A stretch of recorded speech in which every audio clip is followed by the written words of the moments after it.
Yes, so the topic for today is basically logical database design and the relational model. So we are, if you remember, we talked about the enhanced entity relationship modeling or diagram last class, and today we'll just start looking into relational something. And now we are about to see that what are these relational concepts all about, and how do we make these relational models for from our data. So actually we are gradually trying to get into that world of databases, from the world of, again, physical implementation of databases, from the world of designing, and then we are just jumping into this concept. So this will be our topic. So logical database design and the relational model. So today we'll be starting the relational model specifically, and we'll talk about some very important concepts that we have not talked about before, and they also are the basic concepts that will play a very important role, as I said, in our understanding through the course. So our objectives for today, as we always see: define terms, list 5 properties of relations. We'll see state 2 properties of candidate keys. We'll see what are candidate keys and what are the properties. Discuss, define first, second, and third normal form.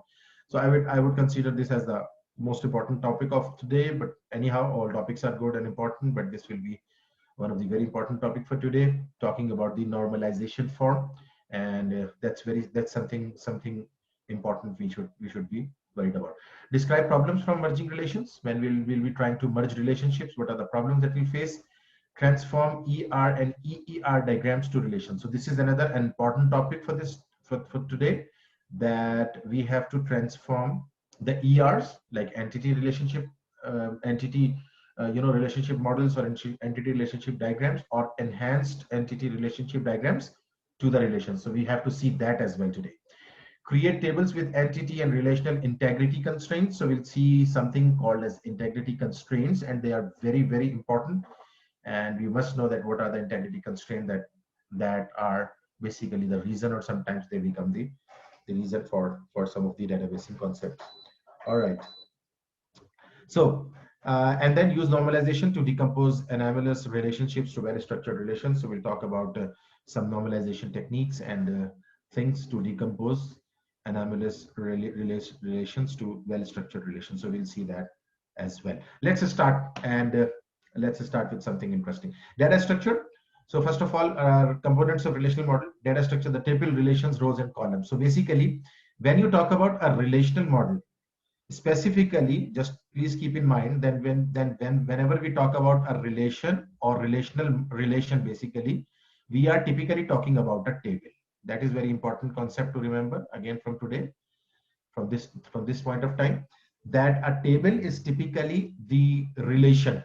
So specifically, we talked about the relationships in our ERDs, but those relationships were different.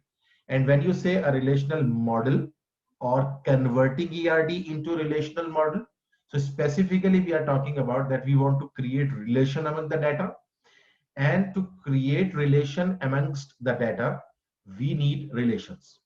I hope that that makes sense to everyone, that we will have some tables here. We'll try to create tables, and those tables are called relations. As you can see here, tables are specifically also the relations, like specifically they're mentioning table slash bracket relations. So that means tables are typically the relations what we talk about. Okay, Josh, hi. So, and if it's a table, it must contain some rows and columns. And of course, this is rows and columns concept. That table will always be a something consisting of rows and columns. Data manipulation: powerful SQL operations for retrieving and modifying data. So we will do these SQL operations, SQL operations, or SQL operations, whatever you call them, for retrieving and modifying the data. So again, Kurt, hi. So again, we can see that we will have this data manipulation. So we have data structure in the form of tables. We'll have those tables on which we'll work on. And what we'll do, we'll just try to implement the powerful SQL, like SQL operations for retrieving and modifying data. So these SQL operations are also something very important in our in this current scenario. Data integrity. Now this is important. This definition: data integrity, mechanisms for implementing business rules that maintain integrity of manipulated data. So we'll see that how important it is to maintain the integrity of our manipulated data.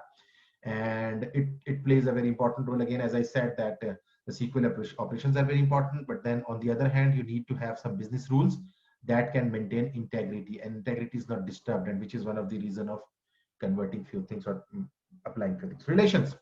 A relation is a named two-dimensional data table of data. So again, as I said, the relation specifically, usually some people say that relation is a table. So it's a named two-dimensional table of data.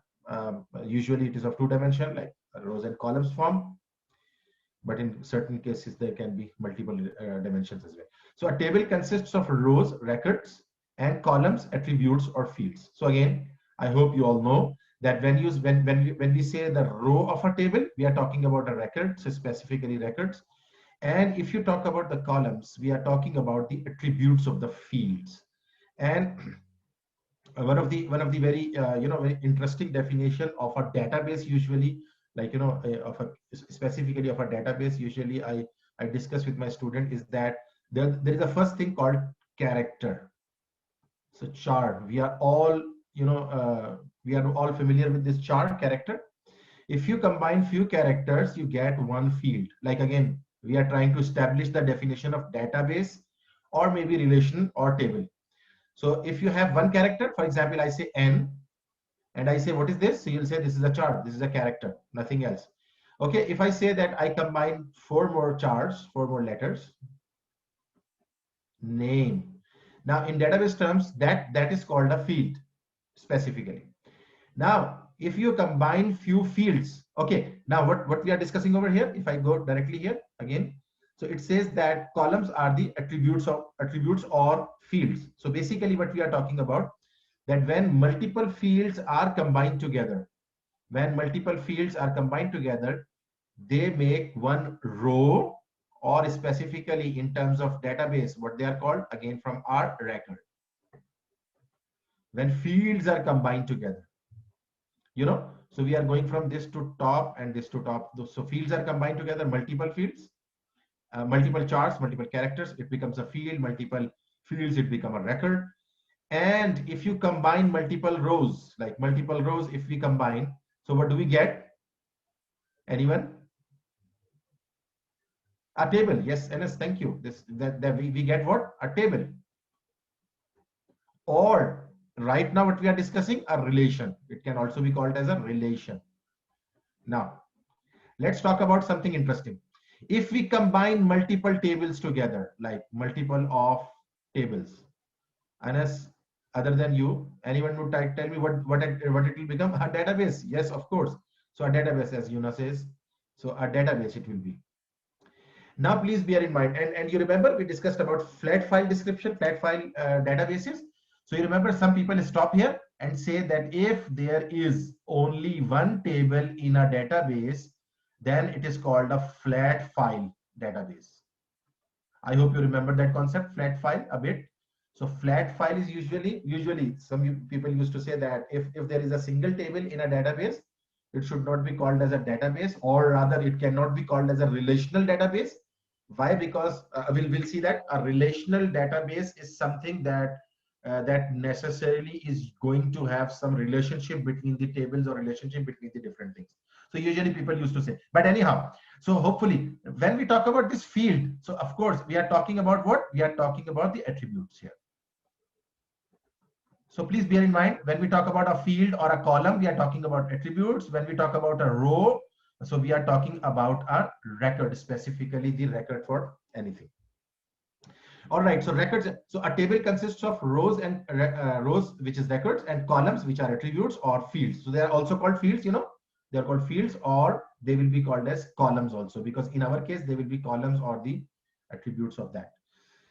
Anyhow, so now requirements for a table to qualify as a relation. This is very important, and we might get a question somewhere that when a table is a relation or not. Sometimes a table can be called as a relation, sometimes, because there are certain features that we want to see in a database. If you want to call it as a sorry, not database. I was wrong. So there are certain features that you want to see in a table if you want to call it as a relation. So here again, a table to qualify as a relation. We want a table to qualify. It must have a unique name. So first of all, A table, if it has to qualify as a relation, it should have a unique name, number one. Every attribute value must be atomic, not multi-valued, not composite. Please keep these points in mind because we will have few examples in coming slides that we'll discuss about that. So every attribute value must be atomic, not multi-valued, or not composite. So they should not be composite or multi-valued values. Rather, it has to be atomic. Like all values have to be atomic. Every row must be unique. Cannot have two rows with exactly the same values for all their fields. I hope you know where they are trying to take us. That every row must be a unique. So at least one element should be unique. Okay. There is a question someone is asking. What is atomic? Would anyone like to answer this? Someone has privately asked a question.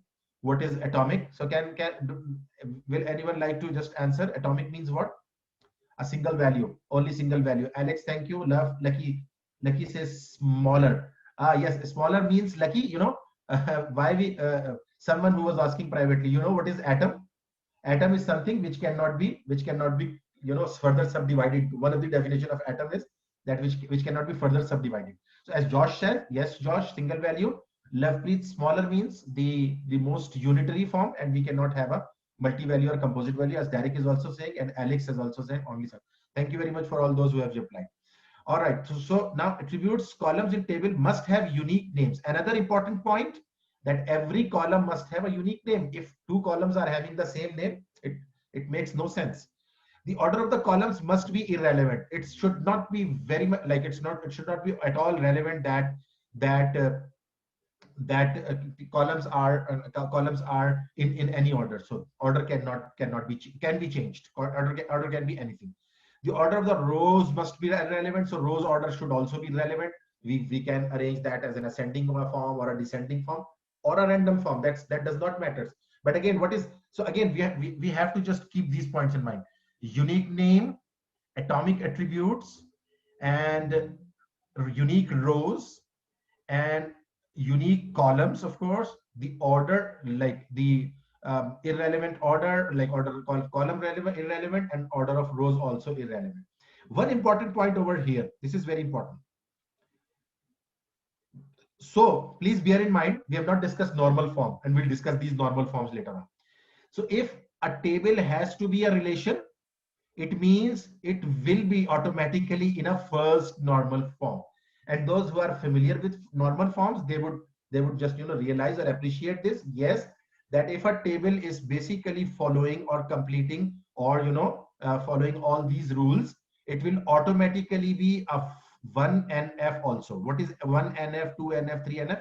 We have this topic today, but right now just keep in mind that if a table has to be, if a table has to be called as a relation, so then relation should be always in first normal form. So again, a tricky question might be that there is a relation which is not in first normal form. So your answer should be straight, that no, relations cannot be in first normal form, cannot be other than first normal form.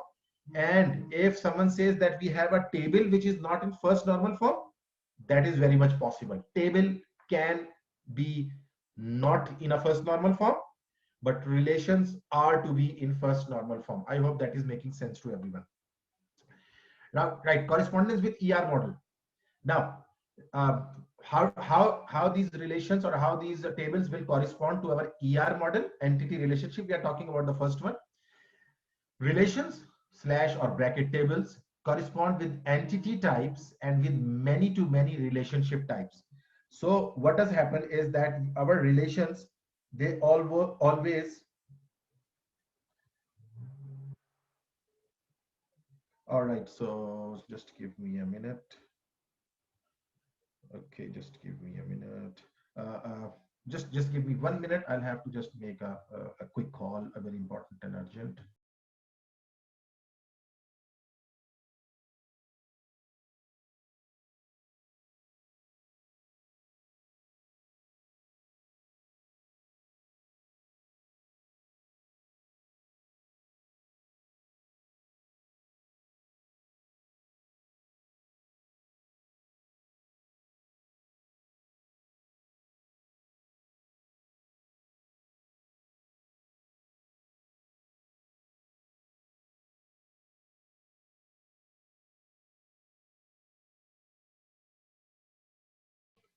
All right, I'm sorry about that. Anyhow, so basically what I was saying, I just forgot everything. Um, yes, so relation or tables correspond with entity types and with many to many relationship types. So basically our relation or tables will be corresponding to the entity types and many to many relationship types. So what we are trying to do is that we're just trying to map the many to many relationship with that with the relation with our tables and entity types. So that we'll see that we'll convert those tables into rows correspond with the entity instances and with many to many relationship instances. So our rows will be doing this many to many relationship with the other tables, and we'll see examples of what. Columns correspond with attributes. So column, again, as I said, that column always will be the attribute, the specific attribute value, and rows will be our entity instances and many to many relationship with the other tables as well. All right. So note the word relation in relational database is not the same as the word relation. As I said in the beginning, this word relation over here is in a relational database is not the same as the word relationship in ER model. So ER model's relationship is different from our this relation. That ER model is not basically relation. Now, a very important part, and many of you know already, but we'll be quickly looking at it. Keys are special fields that serve two main purposes. So there are like specifically we have these two keys, but there are lots of number, like there are number of keys that we can use. So keys are special fields that serve two main purposes. What are those purposes? First of all, primary keys. I hope everyone knows, but we'll quickly have a quick look at it. Are unique identifiers of the relation. Examples include employee numbers, social security numbers, etc. This guarantees that all rows are unique. So do you remember what primary key does? If you see here, this definition, what primary key does, if I come here, yes, out of these points, if I number them 1, 2, 3, 4, 5, 6, 7, 8. So if I just name them 1, 2, and 3, you can just call them 1, 2, 3, 4.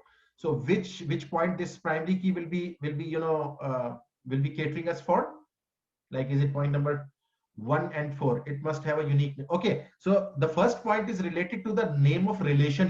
It's not with anything to do with the key. Lucky, any other answers? So which point out of these is being handled by the primary key? What we talk about primary key? Anyone?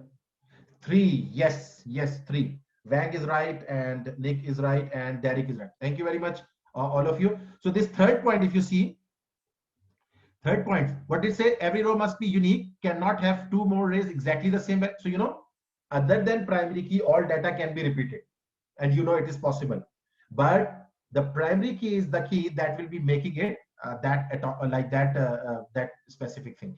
So primary keys are unique identifiers of the relation. Example include employee numbers. So every table have a unique key, and that unique key identifies the specifically unique record for a particular field, particular relation. Now foreign keys. What are foreign keys? Foreign keys are identifiers that enable a dependent relation on the many side of a relationship to refer to its parent relation on the one side of the relationship. You remember we had this relationship. If I just draw a normal diagram, bear with my drawing. This is a. So you remember we had this type of thing. So there are certain attributes which have many relationships. So here it is saying that dependent relationship. You remember there was some dependent relationships also with the double line also. So what they say are identifiers that enable a dependent relation on many sides of the relationship refers to its parent relation on the one side. Now let's quickly, let me just quickly do that and try to create that for you. I'm creating it here. So as you know that what is primary key? A primary key is in one table. For example, this one relation that will be basically that will be basically making this table as unique, this relation as unique. Now this relation or this table might have a relationship with another table, and that table also will contain this pk from here, and we'll see its example shortly, as I said, when we'll be doing that. So pk will be also used here, and this pk over here will be considered as what? The foreign key. Why? Because to find out the information of this record, we'll use this pk to go into this table and find out this record from it, and hopefully that will make a sense, and I'll just tell you. So what here it is saying that Foreign keys are identifiers that enable a dependent relation. Dependent relation means that it is depending on something else on many side of the relationship, which is the many side, to refer to its parent relation on the one side relation. So it will be referring to the parent relationship. From here, one relation will be going over there. One field, one key will be going over there, and then there will be called as a foreign key. And again, we'll see that example. Keys can be simple, single field, or composite, more than one field. Sometimes you may combine two fields to collect one field. It's not easy to find out one key which can be unique. So sometimes we'll have that like composite key as well. And then we have keys usually are used as indexes to speed up the response to the user query. This is a very, very important point, which I'll not discuss in deeper detail, but I'll tell you something very important about indexes or indices, whatever you call them. So indices or indexes are very, very important part of databases on advanced level. We'll see in chapter 5 related to indexes. But again, that makes more fast, the accessing of database more fast. And as I'm taking advanced SQL as well. So by that time, even most of the people did not know what does the index specifically talk about. And we will just from the day one when we start working on our database, we'll be working on indexes. But we usually don't know what are indexes, and we'll work on that how to find out those indexes. So again, keys are usually used as indexes. So keys are basically the indexes or indices of our tables or of our relationships. We'll see that, and it's a very important one that we'll use indexes. All right, so example here, the schema of 4 relations, Pine Valley Furniture Company. We have been discussing these examples from the beginning. So here is the customer table: customer ID, customer name, customer address, city, state, and customer postal code. So there are a few customer records over here. Now there is an order. So if customer has to place an order, that it has to contain the customer ID, so that we know who has ordered here. So now what happens is, if you see here, this customer ID in this order table will be basically what? The foreign key over here. And as we say, implement one to many relationship between customer and order. So what does that mean? This is like a customer can have many orders. So customer can have, for example, 10 orders. So all 10 orders will have, for example, there is a customer with ID 1. So all those orders that customer will give, this 01, this foreign key will recognize who has given the order. I will just stop here and just again look a quick feedback from everyone. Are we going in the right? Because it's too much theory. So again, this customer ID over here is behaving as a foreign key and implement one to many relationship between customer and order. So this is one customer can have many relationship, many orders. So it's basically this many will come over here, and this 01 from the orders will tell us that how many. For example, this 01 is the address of, for example, J, as J is the last message.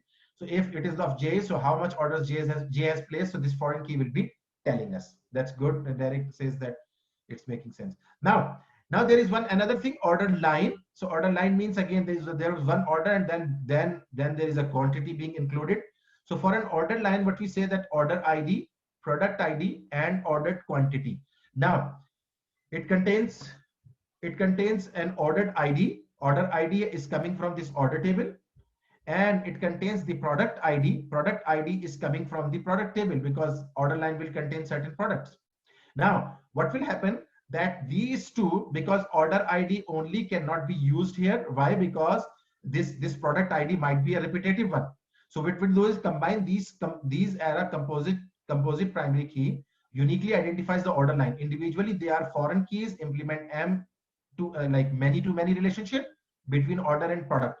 So now please remember that order and product. So there can be many orders, and there can be many products, and there can be many products into many orders. So this is something like that. So what specifically happens is that if you want to make another, like for example, we are making this order line, so we can do what? We can combine the order ID from this order table and the product ID from this product table, and combining these two will make us a composite primary key. And now this will recognize our orders over here in this table. Why? Because if there was only ordered ID, the product ID would have been like it could have been. So what we do is basically we are combining these two. So there will be situations where you will say that a single field is not capable of handling the primary key responsibility. So there we'll try to do what? We'll try to just composite them, like combine them. So now this is very interesting, and integrity constraints. And I talked about in the beginning, integrity constraints. What are constraints? And constraint is a very important word, as I said to you, that for indexes, and this is also for the advanced concept. So domain constraints. Domain constraints are what? You know what is the domain? Domain constraint means what are the allowable values for an attribute. Very easy. If I ask you, if I say int, for example, in the programming time we say int and x. So you know that x can only contain integer values, and x cannot contain, for example, the decimal values or having exponential point, anything. So here, but how about this one? If I ask age, can anyone tell me what is the domain constraint for age? Okay, Lucky says int. I'm talking about those values, like allowable is great. Yes, Ian is right. Greater than 0. So age will always be greater than 0. This is a domain constraint for age. It should not be minus. It cannot be 0. So basically, this called as allowable values for an attribute. And there is a table coming in the next slide. We'll see that table. Let's see that first. Customer ID. So all possible of customer IDs, and domain is character size 5. So not more than 5 characters. We basically can do to customer ID. If we talk about customer name, we cannot go above 25. All characters above 25. Here, if you see order date, it can only be date in a format month, day, and year. So basically, this is over here. And product line, unit prices, it should not be more than 6 digits. It should not be character size of 25. So that's basically all domain constraints for an attribute. So every attribute have a domain constraint. Now, entity integrity. No primary key attribute may be null. All primary keys must contain data values. This is very important. Remember, no primary key field should be left null. It should never be equal to null. Means that you cannot leave a primary key column empty. Why, Lucky? Or maybe anyone? Why we cannot leave a primary key empty? Anyone from you? Why can't we leave just primary key entity, primary key, null? Would anyone like to tell? It gets filled with garbage. Nicola, okay. Chris says it won't link to. Yes, Chris, you are almost right. Then there is way to identify the entity. There is okay, Josh, you want to say there is no way to identify the entity, right? So Josh, you forgot to write maybe here. So, yes.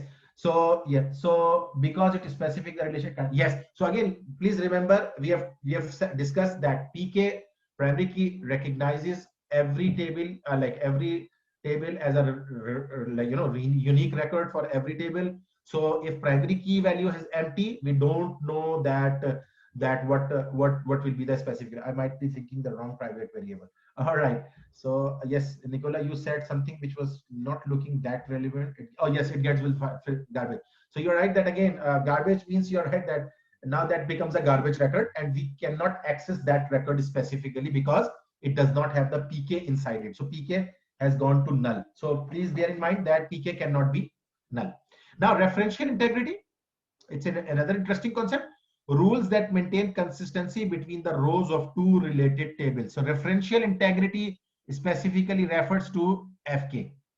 And what is that FK? The foreign key. Rules that maintain consistency between the rows of two related tables. So we have to define those rules which will be taking care of our two related tables. So again, whenever we talk about two related tables, we are talking about the foreign key relationship and the primary and foreign key relationship.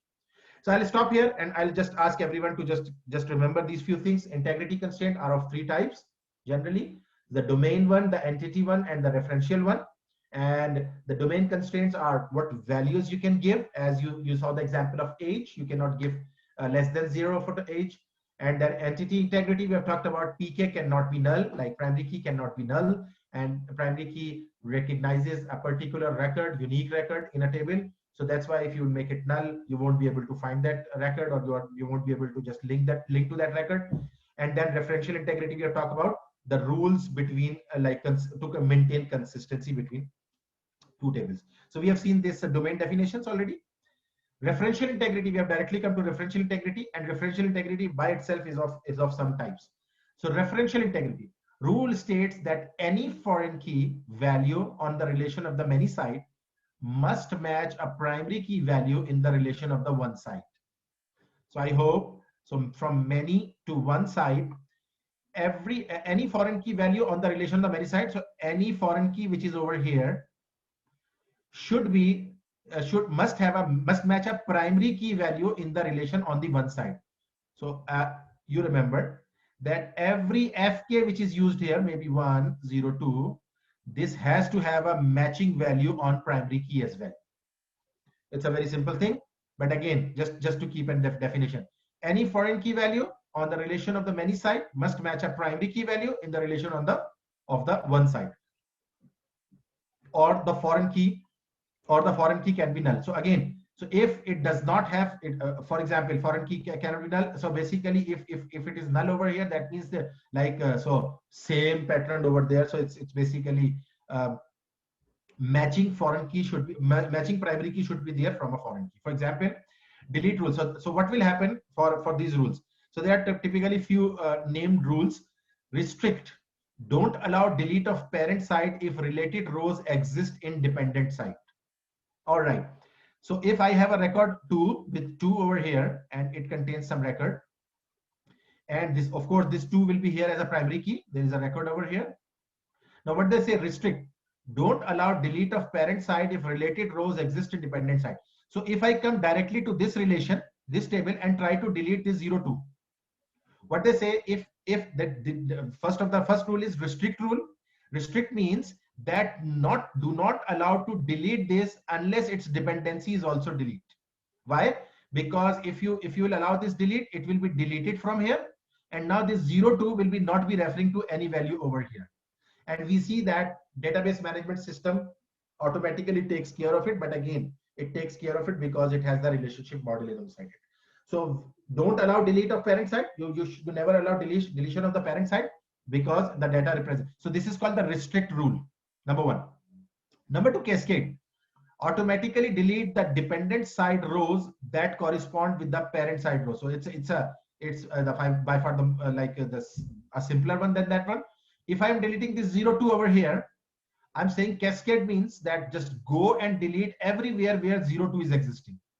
So cascade: automatically propagating or deleting dependent side rows that correspond with the parent side row to be deleted. I hope that makes sense to everyone. Set to null: set the foreign key in the dependent side to null if deleting from the parent side not allowed for weak entity. So again, so this is another interesting one. What do you do, as we said here, that or the foreign key can be null, like we cannot delete customer ID from order entity. Yes, so again, I'll come to that example again, Lucky, but let's see that. Set to null: set the foreign key in the dependent side to null if deleting from the parent side. So again, what does it say? That if you are deleting this 0 2 record, so you just convert this 0 2 into a null, for example, and you say that now this is not referring to any. So again, it means that foreign key can be made as null on the situation where we are just deleting the particular. But again, what is written? That not allowed for the weak entities, but for the weak entities it won't be allowed. And if you remember what was the weak entities, we'll come back to it. So Lucky is asking for that particular example. Maybe Lucky, this slide you're talking about. Okay, so you said we cannot delete customer ID from order entity. So we cannot. Okay, yes. So what are these 3 rules? Look at those rules. If I, for example, there is a customer ID 101, and that 01 has that record here, and we remember that J was purchasing here. So now 01 record, and if I want to delete this, I say that I want to delete J record from this customer table. So if the policy is the first one, what was the first policy? Restrict. So if you talk about the restrict rule says that you cannot delete this customer ID record from this one unless you have another record which is maintaining this customer ID, the restrict rule. What was the second rule? Okay, sorry, someone is not. So what was the second rule? So second rule, cascade. So if the cascade is there, what we'll say that 01, if I'm deleting this 01, delete this 01 from this record as well, from the order as well. Is that right? So cascading means, again, wherever customer ID is, you just go and just delete that customer ID. And the last one, what is the set to null? Set to null is what? I have removed this 01 J's record from here, anyone's record from here. So now you do what? On this J's record, just go and store a null. So what effectively that will do? That will just break out this record's relationship with the current table. But again, what it is doing is effectively that you are able to delete your main tables entry, right, Lucky? So that is the set to null sort of thing. All right. So referential integrity constraint, as we have seen discussed. So here, customer ID is yes. So referential integrity constraints are drawn via arrows from dependent to the parent table. So this is important. That dependent to the parent table it goes. So this one is the dependent table and this one is the parent table. Here you see order ID is the dependent table and order is the parent. Here you see product ID is the dependent one and this product is the parent one.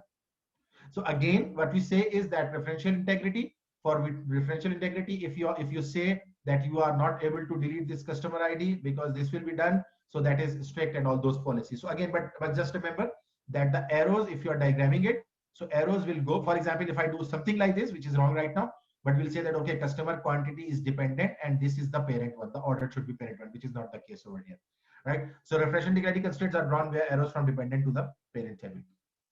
Right, so it's another example, SQL table definitions. So there are certain table definitions being given, and I'll come to them. Right now I don't want to discuss them, maybe become a bit complex, but we'll come to it when we'll be doing SQL. So it says that constraint customer PK primary key, there's a constraint being applied as a primary key. There's a constraint order foreign key customer ID references. So basically what we are doing is that here we are trying to just make this composite key and this primary key over there. Okay, when we say primary key cannot be null, it means that we cannot have any entity without any primary key. In other words, we must have primary key for our entities. How about subtype entities? Okay, we'll talk about subtype entities, Huda, also. You are very right. The first few lines that you have given, they are very correct. The primary key cannot be null. It means we cannot have any entity without primary key. So again, any entity means any record without that primary key won't be existing.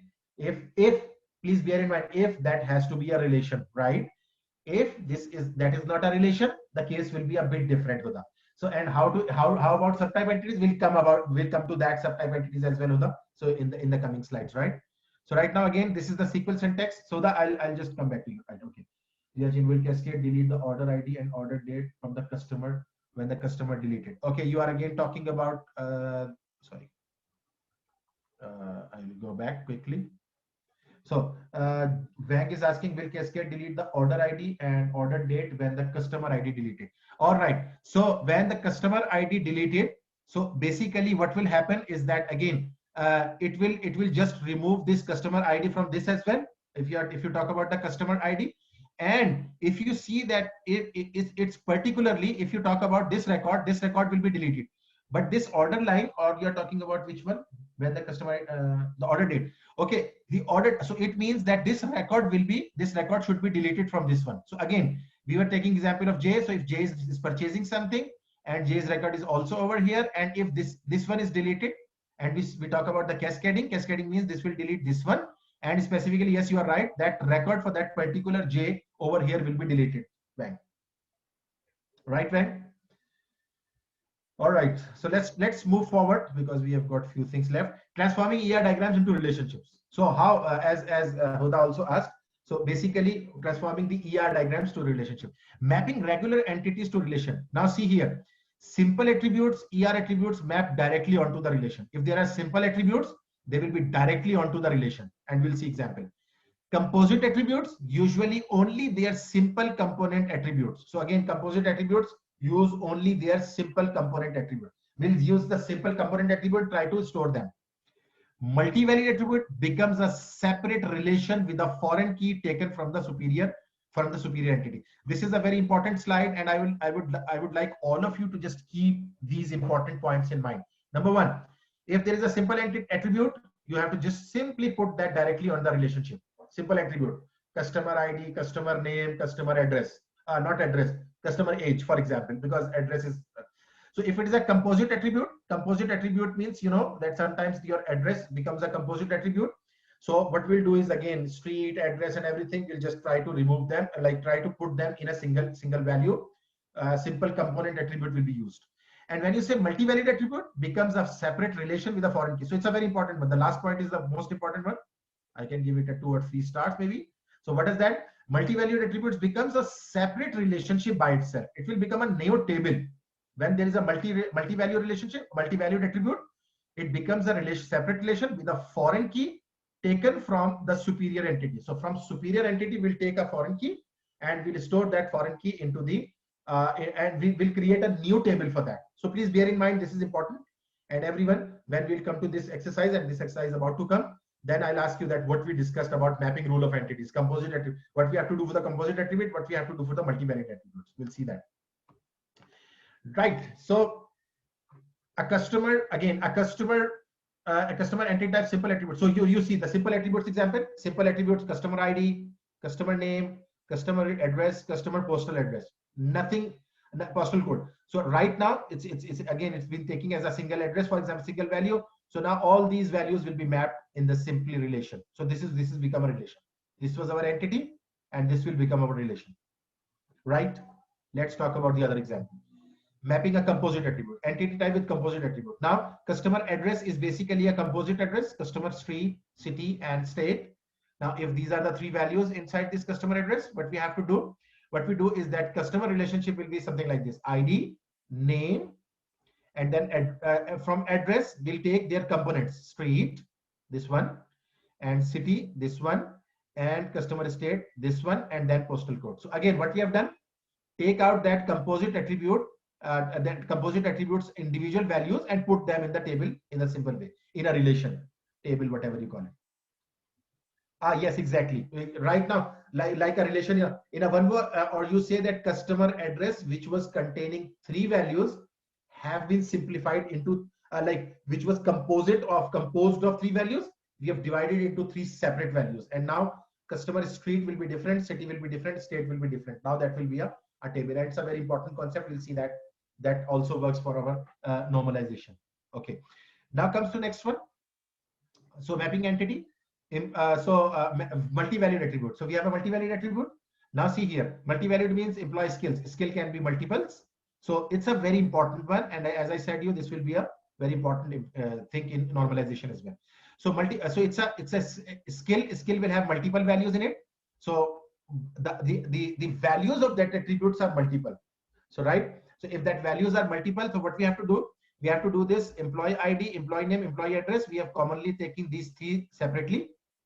And what we have done, that we have created for skill, we have created another table, and here we have used employee ID as a foreign key and skill as over here. So skill, maybe skill, if it is a one skill, it might come here, or maybe if it's a many skills, that those many skills will be matched with employee ID 01, for example, book reading, 01, for example, fishing, etc., or something, whatever is, I was talking about hobbies other than skills.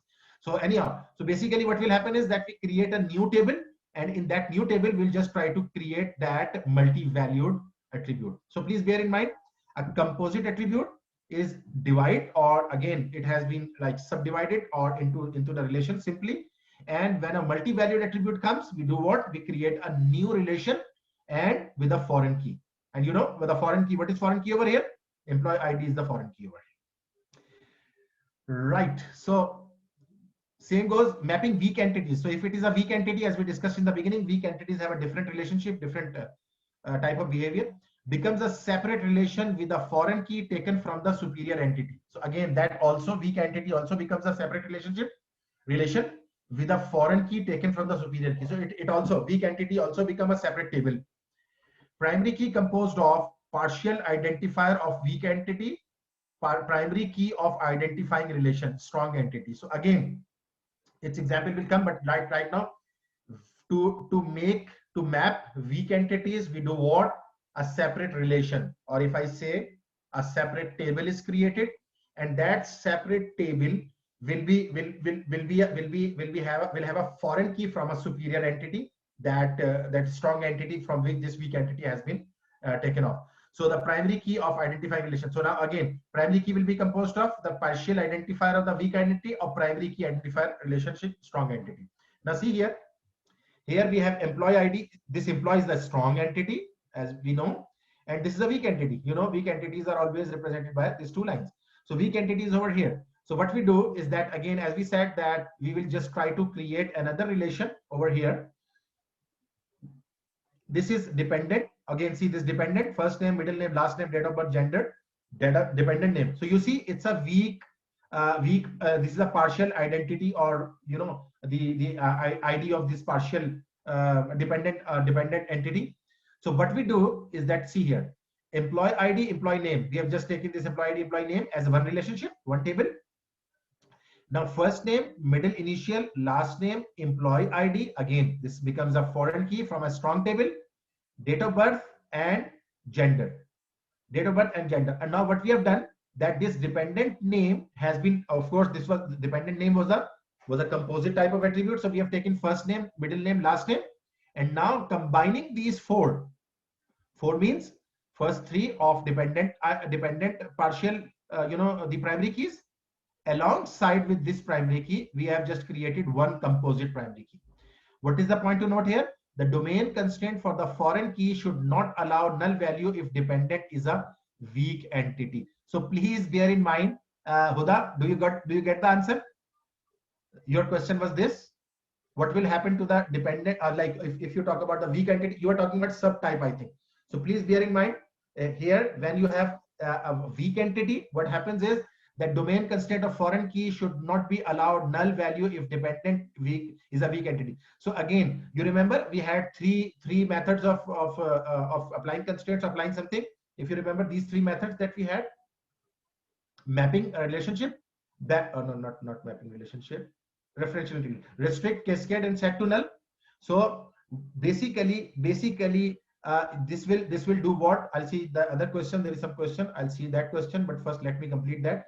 So basically what they say is that the foreign key should not allow null value if dependent is a weak entity. So foreign key will not accept a null value over here if dependent is a weak entity. And why? Because it's a weak entity and it does not have, you know, first name, middle name, and last name, not making it unique. Sometimes it might happen someone has a okay. So why date of birth and gender in weak entity? Okay, Abdullah, this is not something to worry about. Dependent, you know, when an employee, for example, I being an employee of Conestoga, for example, I have some dependent. So my dependent, for example, spouse, the first name, last name, and then date of birth and gender of my dependent we are talking about, right? So it's not something to worry about. So date of birth and gender in weak entity means this is only related to like dependent or the weak entity. It has nothing to do with employee. Abdullah, you got the point? So it's not like, you know, being this here as an odd or something, or you want to say something, Abdullah? Okay, you want to say something? Yeah means maybe. Okay, if there's a question, you can just put that in chat. All right, so that null would not be required. Anyhow, we are just trying to just last we'll discuss that, and then we'll go for a quick break. So transforming ER diagrams into relations, mapping binary relations, one to many, many to many, and one to one. So one to one primary key on the one side becomes a foreign key on the many side. Very easy. Many to many, create a new relation with primary keys of the two entities as its primary key. So if there is a relationship many to many, we'll do that. We'll be creating a new relation with primary keys from the two entities, and then making one primary key as maybe making it as a primary key. One to one relationship, primary key on mandatory side becomes a foreign key on the optional side. If it is a one to one, we will discuss that. So these are the three types of relationship that we might map in our relationships. So I'll stop here for a quick 10 minutes break. So I hope you are with me and everyone is having like concept, because you know these are a bit theoretical concept, and I think you all will be waiting that when we are going to typically go and just start implementing this all, and hopefully very soon we are going to do that. And maybe if in the next week I'll see if our lecture plan is allowing us, I'll just try to move or try to jump into that second type of thing. So anyhow, let's have a quick break and of 10 minutes, and then I'll be back after, like, it's 1:52. So let's see if I get it right. I'll be back at 2:02 p.m. Yes, try. Yes, of course, that would be very clear when we'll start implementing this. So break till then.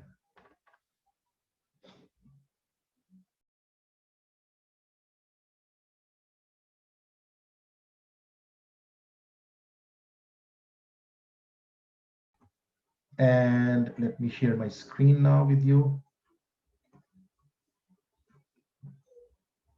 All right, so can you see the slides now? Or really? Because you were the last people. Okay, thank you. Right, so effectively in today's class, today's session, we are talking about how we can map all those EER, ER concepts that we have learned already into something as a relation. And again, we are just trying to jump into those relationship world. So again, I'll just have a quick review of the last slide, that many like one-to-many primary key on one side becomes a foreign key on the many side, easy. And then many-to-many create a new relationship. This is, again, we have to create a new table, new relation, not relationship. I'm continuously saying relationship, which is not the right word. It should be relation, with primary keys of the two entities as its primary key, right? So now then we have one-to-one primary key on mandatory side becomes a foreign key on the optional side, for that matter, right? So next, let's come to this you know mapping of relationship that we have discussed over here. So if you see here, customer can have many orders, but not the mandatory one. And why it's not mandatory? Because we have this zero, so it's not a mandatory one. So customer submits an order. So mapping this relationship, it's not a mandatory one. Please bear in mind that it can be zero or it can be many.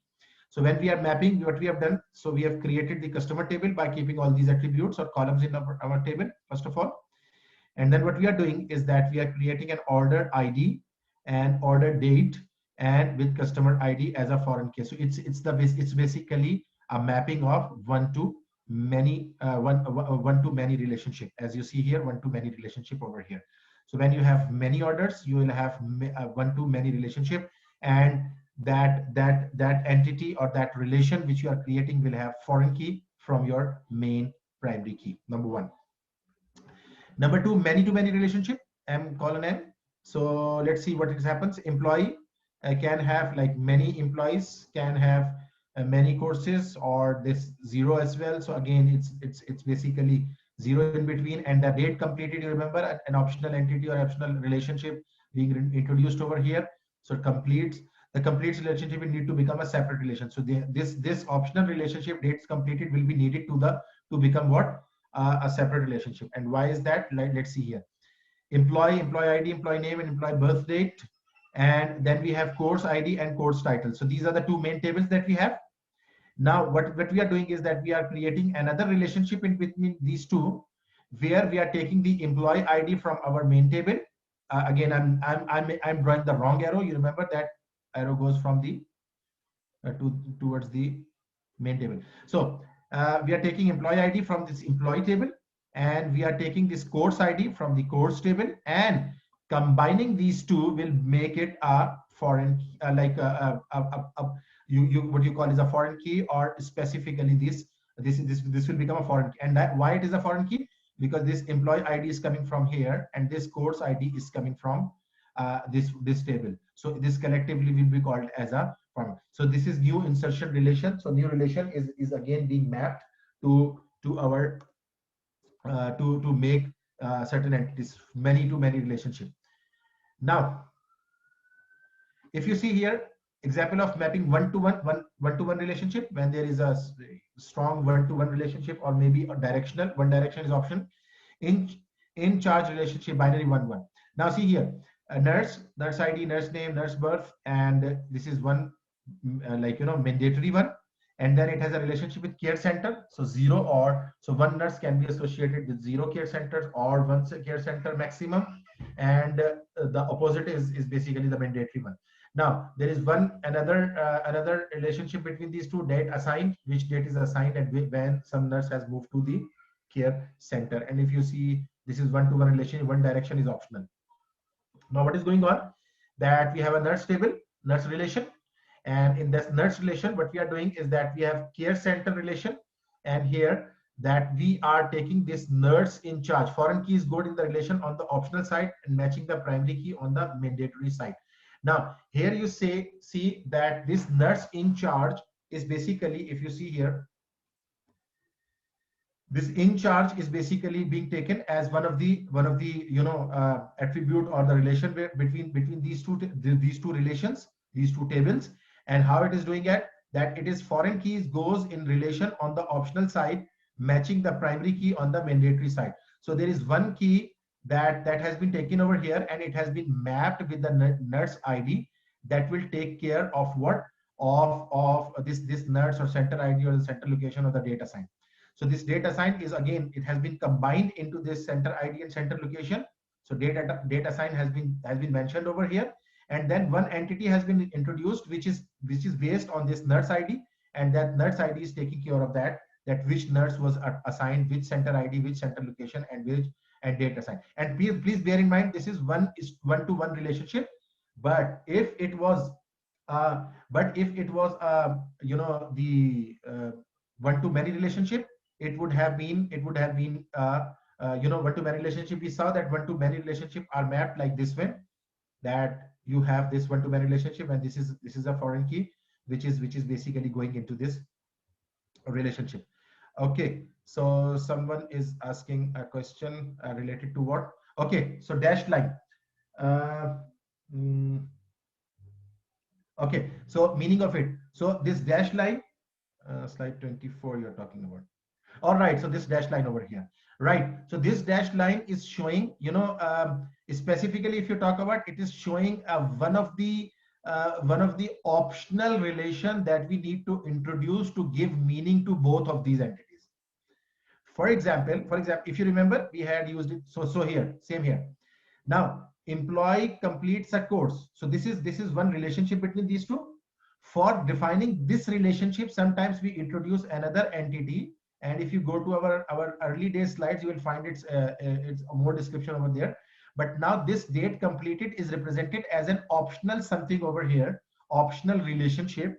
And we try to, again, so you can say that we want to just implement this relationship as an entity or as a relation by itself, as a table itself. Same here. So I hope you got it, and you say that you got the point. Now, transforming here again, we are continuing the mapping associative entities. So we have something called associative entities also. Identifier not assigned. So associative entities have no identifier assigned. There is no identifier assigned to it. Default primary key for the association relation is composed of the primary keys of the two entities, as in M:(n) relationship. Identifier assigned. So if these are the two types, if there's identifier assigned, it is a natural and familiar to end users. Default identifier may not be unique. Now see its example. So this is an associative entity. Remember, associative entity should come in a curvy, like a rounded cornered shape. So order, one entity we have, and then product, one entity we have. Now, an associative entity is what? An ordered line over here, which contains the ordered quantity. And again, one order, the mandatory order, can have one or many ordered lines, and one product can be in zero or many ordered lines. So these are the two relationships. So how we are doing that? So what we are doing is, again, the order line is being taken as one relationship, as we did in one-to-many relationship, and one ID is coming from this one, and the second ID is coming from this one. And as we said that this is two foreign keys, composite primary key. So this will be again treated as a primary key, but of course these two are the foreign keys. This is the foreign key coming from here, and this is the foreign key coming from this table. So basically what we are saying is that associative mapping relationship is also that we have to take one entity from here, and then we have to take one entity from here, and then make a relationship out of it. And these two entities, which is coming from here, OID and again PID. So what we do is we will just combine these two to make a PK for this table, this relation. And specifically, these are the foreign keys from this table and from this strong table, like in normal entities. All right, so three resulting relations. We'll have these three resulting relations at the end. Now, shipment example of mapping an associative entity with an identifier. So if it is with an identifier, the associative identity is with identifier. So here it was not an identifier. Sorry, it did not have any identifier. But if it has an identifier like shipment ID, what do we do? Shipment associated entity, customer ID and shipment ID and vendor ID, and these are the relationship. What we have done is, now see here, customer is basically one of the table, one of the relation, and shipment is the other relation, and the vendor. So if you see here again, these two are taken from the first table. This one is from the first table. This one is from the Second table, primary key differs from foreign key. So now this one is basically what our primary key, and it has nothing to do with this customer ID and vendor ID right now. So it means that if associative entity has an ID associated with it, so we basically depend on PK as on this one. So PK will be this, and what will be FK? This, and this combined will be our FK. Like FKs will be coming from those two tables, but PK will be its own. So if a table, if an associative entity has its own primary key, we'll just keep that primary key into it, and we can just use that. Right. So mapping unary relationships. Now we are about to move to something interesting. As I said in the beginning, we are about to jump to normalization, and it's very near now. Mapping unary, one-to-many recursive foreign key in the same relation. Recursive foreign key in the same relation. If it is one-to-many, unary. Can anyone tell me what was unary relationship in the chat window? What were unary relationship? 3. Abdullah, what does that mean? 3. 1. Okay, Josh has come up with a definition. Yes, Phil has come with a definition. Lucky has come with a definition, but that looks like a bit fishy one. But again, the Josh's definition and Philip's definition. Relationship between two entities of same type. Josh, you are right. A relationship with itself, like an entity having itself relationship. It's a unary relationship. Okay, so if it is one to many, like one entity connected to itself in a many form. Can anyone give the example? Any example of one to many unary relationship? So you remember one example when we said employee. So employee can have one employee, doctor to patient. Alex, that looks like a bit difficult. Yes, a manager that manages employees, manages employee. Again, yes, you are right. So one manager, like one manager is basically handling the managing the many employees. So it basically is the same relationship. So you know that you got the point, Alex, that doctor and that will become a different entities. Teacher to student, Nicholas, still you are at mistake, because teacher to student are two different entity types. Nicola, if you go and read the definition which in the start, which gave Josh given the definition at 216, and that was the relationship between two entities at of the same type. So if you say teacher to student, Nicola, we are talking about we are talking about two different entity types, right? Oh yeah, yes. A doctor cares for patient. All right, all right. Yes, Phil, you are very right, and that goes with the teacher student as well. So if you take them person, or if you take them human as a human entity, so of course that will happen. But again, yes, that is also possible, and same goes for the other way around, that we can have two entities, a manager and an employee. You are right that way as well. So if you're taking a person or a human, a super class, a super type, then that will not be the case. So thank you very much, Phil. Yes, this is good observation. So many to many, two relationships. One for entity type, one for associative relation, in which the primary key has two attributes, both taken from the primary key of the entity. We'll see that with a little example. So see here example. So an employee manages or is managed by, for example, so employee having one to many relationship, unary form, one to many unary relationship. So please bear with words. So unary one to many relationship. So unary one to many relationship, one to many. So it can be one employee can be managing zero or many employees, or basically many employees, or may be managed by a zero or one employee. So again, entity with unary relation. So what do we do when we have recursive mapping on one to many relationship? We have employee ID, employee name, employee date of birth, manager ID. So we have a recursive foreign key inside that table. So same table consisting of the manager ID as well, because there will be some people who will be working under a manager, and that manager typically will have their employee ID as well. So again, so that means that manager ID will be repeating for example, if you talk about one employee which has 101 employee ID and 012 as manager ID. Now, what happens is that maybe employee number 10, which is 10, also has that same manager. So its manager ID will remain same, 012, and this manager ID might be different for different people or different things like that. So again, so that is manager ID is specifically talking about recursive relationship. Now mapping a unary many-to-many relationship. So many-to-many relationship, an item and it contains item. So item number, item description, unit cost, and there is one again that optional relationship that might be created as a quantity. So what we say that how many entities are there? This is an optional thing. So how many items are there? So what we do is that we have this item table, item description, item unit cost. So this is all that. And then what we are doing is we are making a component relation or component relation between these two. And that component relation has item number as a foreign key from item number one. And then we have a component number as well. So component number, if you talk about the component number, is also coming from item number. So basically what is happening is that you are basically trying to map a many to many relationship between one table, and it's a unary table. So what we'll do is again that make a table for it, and one table is created, and then there is a component table being created, and in that component table we are having this item number and component number both coming from our item table, and then quantity is with included. So again, it's more or less same that we have already discussed, but right now in a form of mapping of relationships. Okay, so mapping ternary or n-ary relationship. So ternary, you remember 3, and n-ary means any number of relationship.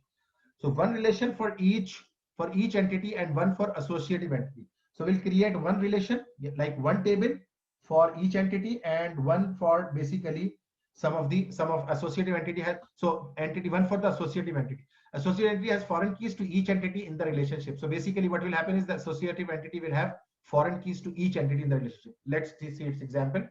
So patient treatment ternary relationship associative entity. So now patient, there is a patient entity, there is a treatment entity, there is a physician. So these three have this relationship between these associative entity, between that patient treatment date, patient treatment time, patient treatment results. Now, what will happen for that is, for that case, what we are doing, first of all, we are creating one relation for the patient. If you see, I'll go back and forth. So, patient, this one, number one, and one for the physician ID and physician name, the physician ID and physician name, this one, number 2, and one for treatment. Now, what is that treatment? Treatment is basically this table that we have here, number 3. And now patient treatment. Patient treatment is what? Again, it's a ternary relationship. So what we are doing, we have created a table, a relation, where we have patient ID from patient table, physician ID from physician table, and treatment code from the treatment table. Now, these three basically will identify a lots of things, like one of the record will be identified by having these three values. So patient number 01 has been under the treatment, for example, maybe under the treatment of physician number 10, whatever, and then treatment code is, for example, 1001. So now these two are taken over here, and these three will recognize that what type of patient it is and who has done all those. So all these three are the optional or not optional, the entities or attributes of these associative entities. So what they say, associative entity has a foreign keys to each entity in the relationship. So each entity in the relationship will have a foreign key, as we see here, that this one, number 1 patient, number 1, and number 2 and number 3, both are coming from the 3 tables. So all 3 relations. Remember that the primary key must be unique, of course, that this is why treatment date and time are included in the composite primary key. But this makes a very cumbersome key. It would better to create surrogate key like a treatment hash. So we'll see that surrogate keys are what in the coming lectures, that what are surrogate keys. So we'll be just trying to create a surrogate keys. Now, yes, so mapping supertype and subtype relationships. So one relation for supertype and for each subtype. So one relation will be created for supertype, and for each subtype, different relations will be created. And I think it was again as Huda's question. I will see that answer will be coming. The supertype attributes, including identifier and subtype discriminator, go in the supertype relationship. So if there is a discriminator, you remember the H and S or something, or any discriminator, that will go into the supertype relation. It will go into the supertype relationship, not in that other. Subtype attributes go into each subtype. Primary key of supertype relation is also becomes primary key of subtype relation. Again, a bit complex, but let's discuss it.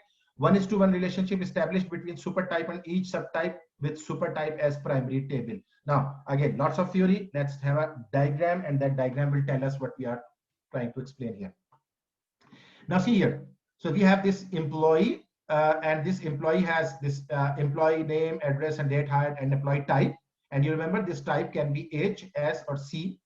So employee type is H, S, or C. They have disjoint relationship between hourly employee, between the salaried employee, and the consultant employee. So all of these are all these three are the disjoint relationship between this entity and these sub entities. So now how to make the table for that?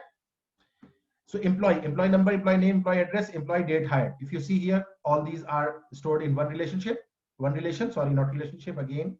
So hourly employee number, hourly rate. If you see here, so hourly employee number and hourly rate. So what is that hourly employee number? If you talk about our H employee number, such H employee number is basically taken from that employee number. Why? Because again, you see that we are talking about here the discriminator, or it employee type was representing it H. So H will be what? This here H employee number, that will be coming from this employee type, employee number. Same goes with consultant. When we are consultant, we are doing C employee number, which is be coming from employee number. And then we have salaried employee. So S employee number, that will be coming from employee number. Now, so what is going on over here? If you see that we had this employee table where we had this employee number. And if you see here, one relation for supertype and one for each subtype. So one relation for supertype and one for each subtype. We are done with that. Number two, supertype attributes including identifier and subtype discriminator go into the supertype relationship.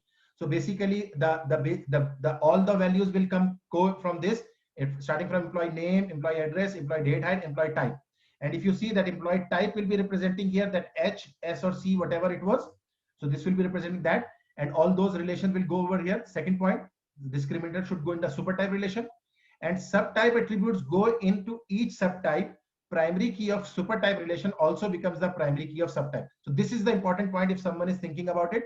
The primary key of this hourly employee will be the primary key of this employee, because this primary key will be unique for everyone, and this will be there in that employee table for us. So same goes here. When this is a salaried employee, this salaried employee number will come from employee number, but its employee type will tell us that what type of employee that was, that is specifically, right? So now basically what we are saying, they are implemented as one-to-one relationship. So one-to-one relationship, so we are creating free relationship, and the last point was one-to-one relation established between supertype and each subtype with supertype as primary table. So we are creating a one-to-one relationship between all these tables. So now comes a very interesting part, and as I was saying, and let me just okay, yes, so we'll discuss few things, and then for normalization I'll take another example, right? So are we good to go about that? Because again, lots of theoretical concepts, and now I would like you to just participate a bit in class, or maybe yes, so maybe I will ask everyone to just place a L Andrews, like good. So I would just like all of you to just open your annotate option and write something on this slide, because now we are, again, there was too much theory and I want to take a quick stop. Yes, so I was just trying to open a rather empty slide, or maybe it's fine. That's very good. And you know, I will be knowing that who is doing that, right? So that the name appears on, sometimes the name appears on that. Right, that's good. Okay, Josh, do you see that in options you will have, okay, you are in browser code. I think in browser it should also give an option over there. So it's an annotate option, Josh. If you look for the annotate option, if you go in options in your meeting, you'll find annotate. And lots of people have already found it. So Phil, that's good. I can see that. Hi. And hello, that's very good. So Wang, this is good. Wow, text. Yes, we have text. You have stamps, you know, there are stamps as well. You can have lots of things. So are you able to see the names also when people are writing, or only I am able to see that? Okay, browser option is not there. Oh, lucky you are all watching it. So that's not a good thing because I don't know, because we can just hide that from the people, from the meeting participants, that no one should be able to see who is writing here. But anyhow, yes, you have stems. So someone has taken the heart stem. Someone is taking a. That's very good. I'm enjoying this drawing because I wanted to give yourself and myself a quick break of 1-2 minutes, a refresher maybe. So I'll have some water as well. Hopefully you. Oh, Ethan, you don't find an option. Ethan, are you using the application of Zoom? Yes, top of the screen is the options, and inside option, Juna, there is basically annotate option. So if you go to the options, Ethan, if you find options in your meeting window, if you have that meeting window open where you are looking at me, so you'll find an option, and there you can find. Oh, okay, that's good. That's good.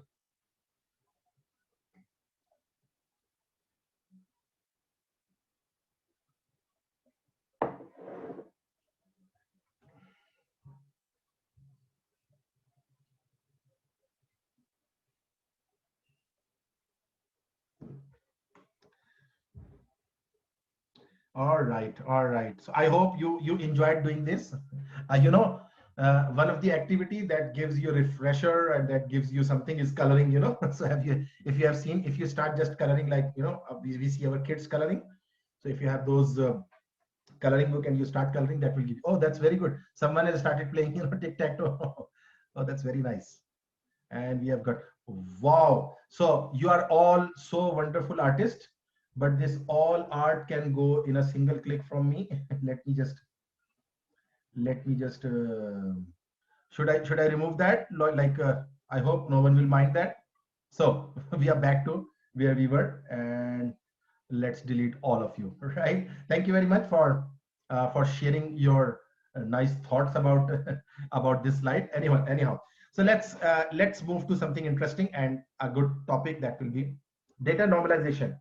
It's a very important topic, as I said you. um, what we do over here is in normalization. It's primarily a tool to validate and improve a logical design so that it satisfies certain constraint that avoids unnecessary duplication of data. Excuse me. As you see, that avoid unnecessary duplication of data is basically bolded, emphasized. And why it is emphasized, it shows us that it's something avoiding unnecessary duplication of data. So when we have data, when we collect data from the different resources, maybe we have data in a raw form. By raw form, I mean I can have multiple records that I've collected from you, for example, from different people, and I have that in a random form. So what I want to do is that I want to make a logical design depending upon certain constraints that would avoid the unnecessary duplication of data and a lots of other things. So normalization, you have to just keep that in mind. Normalization is the process or a tool to improve your data, to improve data design, to improve data implementation one way or other. For the first time, it will be designed, and then of course, if your design is appropriate, your implementation will be good. The process of decomposing relations with anomalies to produce smaller, well-structured relations. This is very important point. The process of decomposing relations, we are decomposing the relations. We have one good relation, big relation. I want to decompose it, and with anomalies, there will be certain anomalies. There will be some problems with the data, and I try to just decompose that to find smaller, well-structured relation. So I might be, and we might be in in the normalization. What we do is we try to divide, or try to decompose the big relations into smaller relations which are well structured. So they will be more well structured than the others one. Well structured relation means what? A relation that contains minimal data redundancy. Please keep in mind minimal data redundancy, and allow users to insert, delete, and update rows without causing data inconsistencies. I hope if you can understand this definition, 50% of the normalization form, right? What is that? A relation that contains minimal data redundancy, number one. It allows users to insert, delete, and update data or rows without causing data inconsistencies. So there are 2 points. What I will just, very broadly, I would highlight so that everyone can understand. One is that redundancy. and the other one is basically data inconsistency. Right. So in a single sentence, what we are saying, to remove or to lessen down, to minimize data redundancy, number one. Number two is uh, to save ourselves from data inconsistencies. These are the two main, specifically main points that we need to keep in mind when we are talking about normalization. Now, goal is to avoid anomalies. We have this goal that we want to avoid what? Anomalies. And what are anomalies? Anomalies are, the problems. Insertion anomaly. Adding new rows forces user to create duplicate data. If some table is asking us, whenever I am adding a new row, it is asking me to create duplicate data, or we have to just create a duplicate data. It means this is insertion anomaly. Inserting something forces user to create duplicate data. If we insert another record, it will create a duplicate data. Another record, create duplicate data. This is called insertion anomaly. I hope everyone will remember that. Deletion anomaly. Deleting rows may cause a loss of data that would be needed for other future rows. So again, deletion anomaly. I delete something which is not relevant, which is not important, but because of that deletion, something which was very important gets deleted. That is also a deletion anomaly. That will behave as a deletion anomaly. Number two, modification anomaly. Changing the data in a row forces changes to other rows because of duplication. Now I'm changing at one place, and now I'm forced to change at different places, 100 places. Why? Because I want to modify a record. Some customer's address has changed, so I have to change that address to 100 places, for example, because that customer has purchased 100 items from my shop. I hope you are getting that. So general rule of thumb, a table should not pertain to more than one entity type. A general rule of thumb is that a table should not pertain to more than one entity type. We'll see that what does that mean, and well-structured relation. So again, summarizing this, a well-structured relation is one which is with the minimal redundancy and which is with the minimum data inconsistency. Number two, these are the 2 points you have to remember. And how do we do that, or what are the type of anomalies which we want to avoid by using these two? Is insertion one, deletion one, and modification one. So these are the 3 types of anomalies that we want to avoid. Example. Now, first of all, example. Question, is this a relation? So you remember we talked about some rules of the relation in the very beginning of the class at 1 o'clock when we started our class. Is this a relation? Answer is yes, unique rows and no multi-valid attribute. So you see that every row is a unique one. Unique means every row has something different from the others. If you see 100, this name, marketing, 48,000, but this SPSF, this service, both are different. If you see here that Aaron is accounting, Chris, and here Visual Basic and C++ are different. And this record has no course title over here. Suzanne marketing, so Martin is marketing, and these two are the different one. So every record is different. So unique rows, first of all rows are unique, and secondly, no multivariate attributes. Do you remember we discussed at the very beginning that is it a relation? Yes, this is a relation. So one statement, every table is not a relation, but every relation will be a table. Specifically, tables can be without anything, and we'll see that some tables can be without a relation thing. Question, what is the primary key? So what is the primary key over here? This 100 cannot be the primary key. Why 100 cannot be primary key? Because 100 is again, it's just repeating right now.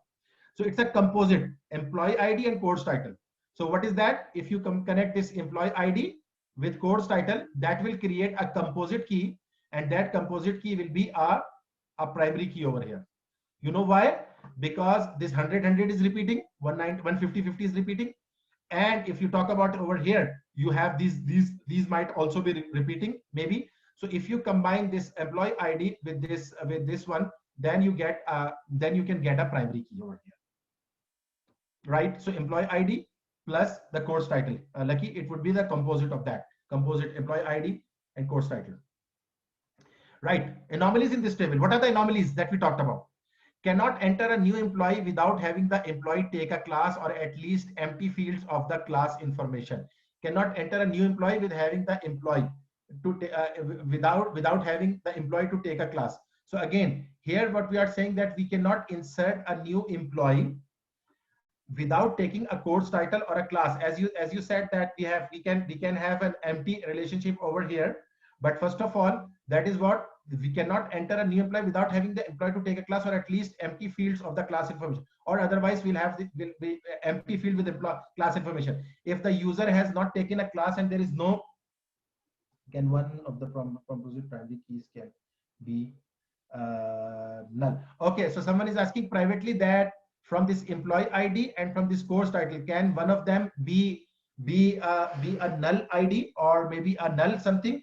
So according to this, if you see someone who is asking, you see that there we have a null value over here and over here.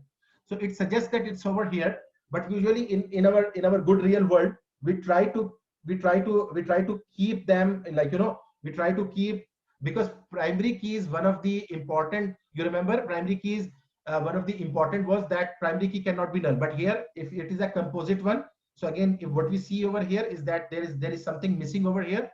But in the good real world, as I said, that we try to keep that as valued as possible, like both of the composite keys both should be kept with the value specifically for that purpose. So this is insertion anomaly specifically about that. And then we have deletion anomaly. If we remove employee 140, we lost information about the existence of a text act class. So again, if you see here, for example, if we remove, what is that, if we remove 140, if we just remove out this one now, so as we said that this will be this will be removed, the so text accounting information, this will be gone from here. We lose information about the existing of a text act class. So there is no text act record being left. So if I remove this 140, this will again create an anomaly into it. And then modification, giving a salary increase to employee 100 forces us to update multiple records. And this is the most important one. If we want to increase the salary of this, for example, this first employee, I have to update this here and then here, and then might be this employee is taking multiple courses more, and then at every place I have to go and just update all those records. So that will specifically be called as what? Modification anomaly. Giving a salary increase to employee 100 forces us to update multiple records. We have to update 2 or 3 multiple. Why do these anomalies exist? Because there are two themes, entity types in this one relation.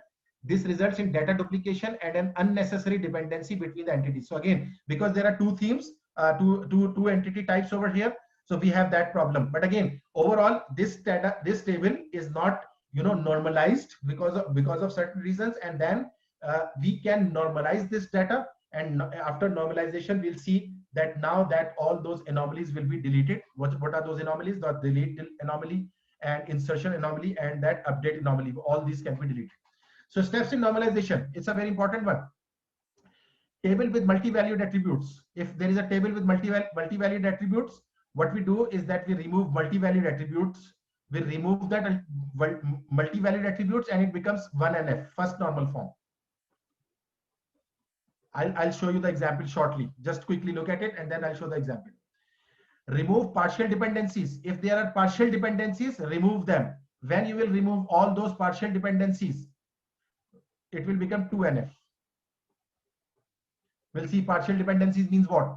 Some attribute not fully dependent on that, like on primary key.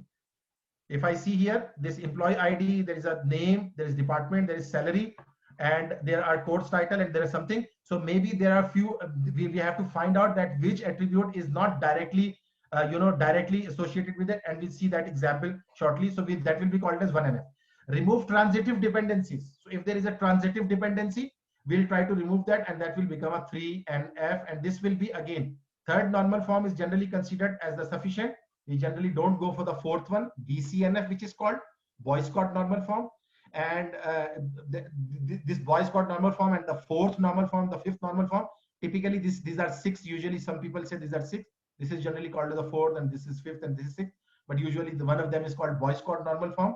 And then we have 1. So Abdullah is asking 2NF is equal to 1F. Yes, no partial dependence. Yes, you are right. 2NF is equal. And same goes, Abdullah, with the third 3NF.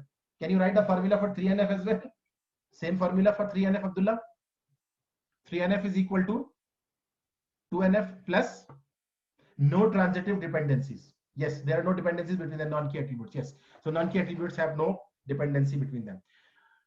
Right. So functional dependency. Functional dependency, the value of one attribute, the determinant determines the value of another attribute. It's called functional dependency. If value of one attribute, the determinant determines the value of the another attribute. If one attribute is used to calculate or find out some other thing, we'll say that this is the functional dependency. A candidate key, a unique identifier, one of the candidate keys will become the primary key. So candidate key is what? A unique identifier of the again relation, and it can be one of the candidates key become a primary key. One of the candidate key can work as a primary key. For example, perhaps there is both credit card number and SS number in a table. In this case, both are candidate keys. So they both are the candidates keys, and we'll see that example shortly. Each non-key field is functionally dependent on every candidate key. So each non-key field, as we have talked about, will be functionally dependent on every candidate key. Okay, first normal form. And I want you to just go to another example that I've taken from somewhere, and I want you to share this one because this one is a bit easier one to find out. Now see here, first of all, look at this table. First of all, first normal form. What is first normal form? The data in each column should be atomic, no multiple values. And atomic, you remember? Atomic, single value. There should be a single value. Number two, no repeating column groups. And column groups should also not be repeating. For example, like we have given this example over it. And unique records. So primary key should be there. Now see here. Here, IT department has 3 employees, Sam, Mike, and Sean. So basically what is going on, that this one department has 3 names together in one box. Let me ask you a question. Is that a relation? Like I'm talking about this diagram. Is that a relation? I don't think so. No, Abdullah, you are saying no. Abdullah, you have answered many things. Let all people. Josh, why it is not a relation? Josh, why it is not a relation? You remember the definition or the description of relation that we discussed in the beginning? Josh, can you write that? Maybe write why it is basically not a relation? There are multivalued columns. So multivalued columns does not allow something to be a relation. That's very right. Okay, now see here. So this was the case we have. It is not possible to select, insert, update, and delete just one employee. And you know, if these 3 employees are coming in same column, you know, it's not easy to delete this Sam or not easy to delete Mike and Sean. Why? Because they all are lying in one column, and this select, insert, delete, update, you know, these are the SQL statements, and we cannot we cannot implement them on a table with on a column with having multiple values. So basically this is the first thing. And what we do over here is, what we cannot do over here is that we cannot do repeating columns. Why? If someone says no problem, you say employee 1, employee 2, employee 3. So now how about if IT has 1000 employees? We'll be going to make the 1000 columns, which does not make sense. Number 1. Number 2, more than 3 employees, table structure change required, less than 3 employees, wasted disk space. So again, if employees are less than that, we are wasting the space. And if then more than employees, we have to change the structure of table. And you remember, please bear in mind that we try not to change the structure of a table. Right. So how we can do that in one NF? Let's see here. What we have done, that we have just here we have done this in 2 tables, but we can do it in the same table as well. If I just go here, and if I do it this way, for example, just to make you example, because here there in that example there are 2 tables, but I'm just trying to do that over here. So department name and employee. What I can do is that I can do IT and I can do Sam. What I can do here is IT and I can do Mike, and it is being done, but they have made 2 tables, so that's why I'm just doing it here. And I can do IT and I can do Sean, and I can do an HR, maybe placing somewhere in between HR and Pam, whatever. So now I have done this 1 NF, and now this can be treated as one NF form where we have just separated them out. And if you see there, so what we have done, so we have given department 1 and department 2 IDs, and then we have just provided this department ID over here and employee over here. So what makes it easy? Again, now we have got 1 1 1 with Sam, Mike, and Sean, and the Pam is again at the 2. So basically what we have done is specifically we have tried to make it 1 NF. So this is called as 1 NF. When what we do, what I've done over here with my table, that you just simplify those multi-valued into a into a separate cell. They become one NF. Now talk about 2NF. The table is already, so first condition is table is already in 1NF. It should be in 1NF, as someone said. Move redundant data to a separate table. All that redundant data should be moved to the separate table.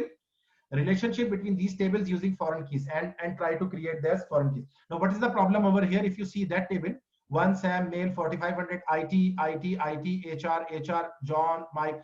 So department head, if you see department head, John is here with department location London. John is here with, again, John is here with someone else with London. And if you say that Mike and Sydney are here, Mike and Sydney are here. Now see what we can do is, first of all, this table, let me ask you this question. Is this table in 1NF form? Anyone in the chat window? We are about to just end. 1NF. Is it 1NF, this table? I'm talking about this table. Is it 1NF? Alex says, I think so. Is there anyone else who thinks so also? Derek, how we know that this is basically a, how do you say that? Oh, Yuna says no. Derek, how do you say that this is a 1NF table?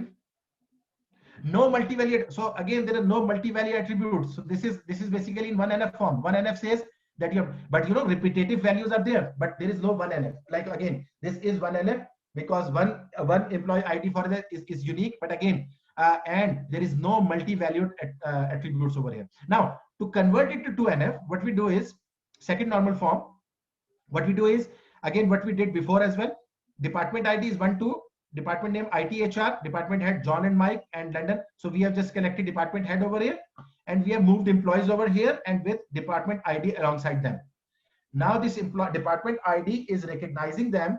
What we can do, that we have this foreign key over here, and this foreign key will go and find out that which, for example, if I had to, so here, what was the problem? You know, first of all, disk space. If I had, if a department has this change from John to maybe Paul or anyone. So if that is changed, so you know, you need to change Paul over here, then here, that wherever this John is existing, you have to convert it to Paul or anything else. So basically what is going on, that will be a real problem. Data inconsistency will be there. Disk space weightage is there because you are repeating just without any reason. You are repeating these words and these columns, these attributes over here. You know, instead of repeating these two columns, what we are doing, that we have created another table where these two department heads are coming, and now we are just placing one number value over here. And what we can do is, when John is changed, so here we can just change the name to Paul and the location, and rest everything will be the same.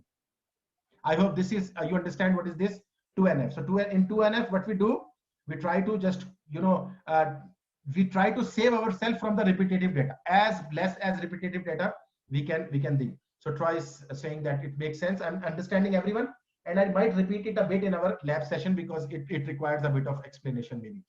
So third normal form, I'm just completing it for the time being, meets 1NF and 2NF.